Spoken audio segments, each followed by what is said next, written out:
What looks more cooler than wielding a dual sword? Well, a class with a sword and a shield.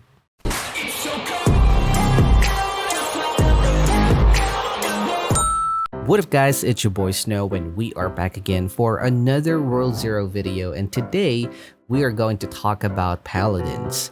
I saw some comments asking about this class, so here you go boys, but in return, make sure that you have already frozen that thumbs up button for me, and of course subscribe to our channel with your notification bells on for more of this kind of videos. And with all that being said, let's now jump into our discussion.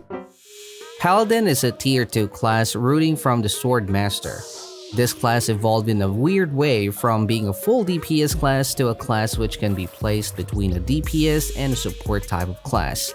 Let's start this off by mentioning the good things about this class. One good thing about the Paladins is its defense.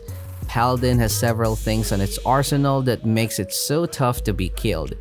Your letter E skill can block almost all kinds of attack.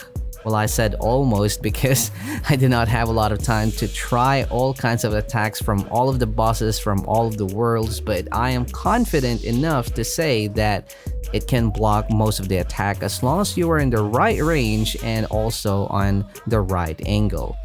Paladin also got a shield that gives you a little boost on your HP, and also have your R skill that gives you an ample amount of heal in case you would need some.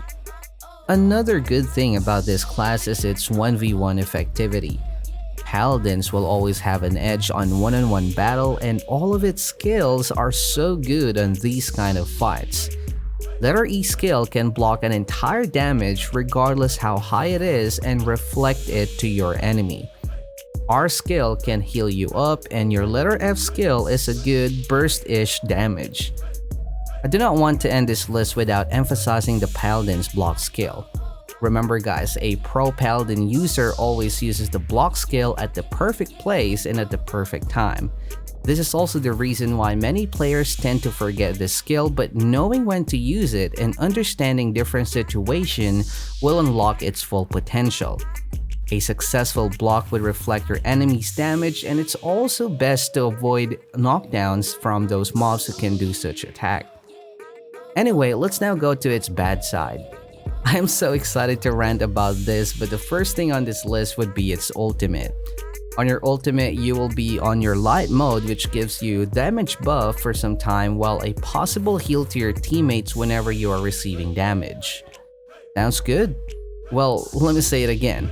Your teammates would only receive heal if they are inside your ultimate, and most importantly, once you took a damage.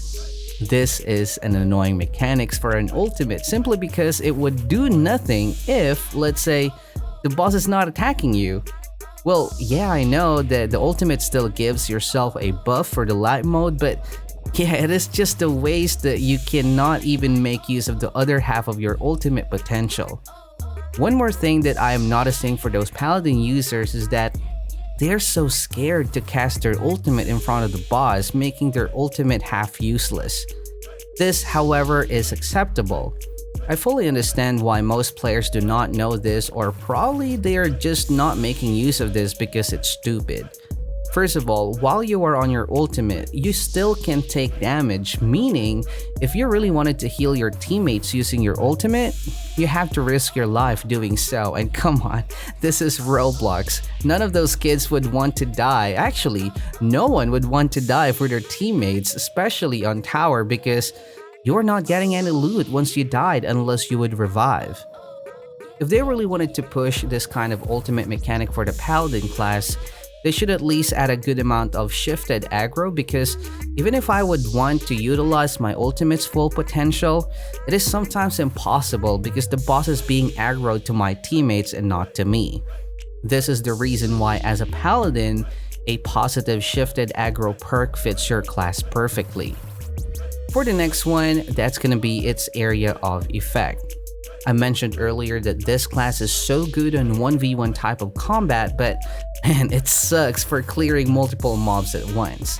You can block attacks coming in front of you in an maybe estimated full 180 degrees, but your letter F skill is only a straight beam, which can also hit multiple enemies, but only if they are touching the beam. Your letter F skill also transforms you to your light mode, which gives you more damage, so using and spamming your basic attack is a really good thing to do since your basic attack has also a bit of area damage to hit multiple enemies.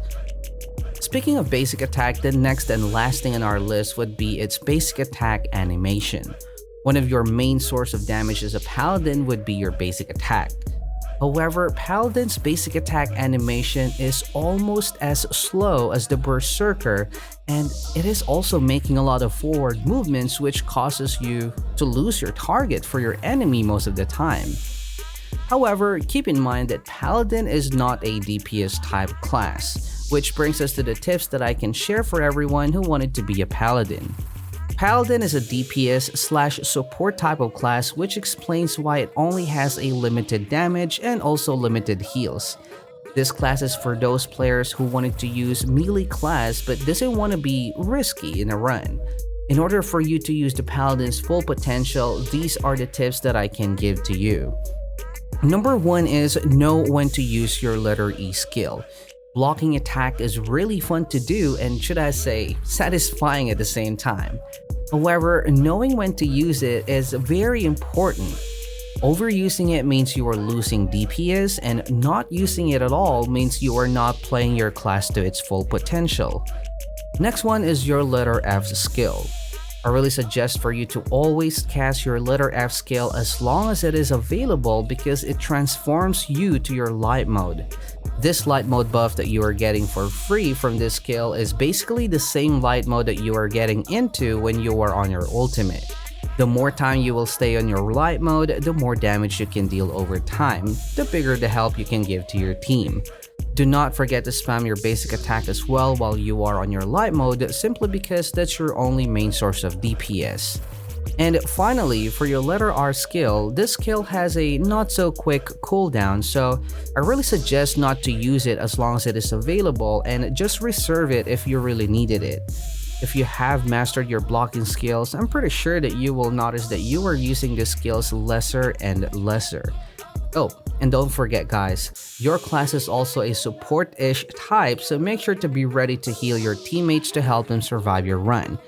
Again, if you are looking for DPS, this is not the class for you, so you're better off just using Berserker or the Dual Wielder. So there you have it guys, that is our full class analysis for the Paladin class. If you think I missed something, feel free to drop it down in the comment section below, and as always, I'll see you guys again on the next one. Thank you so much for watching and stay cold. Peace out.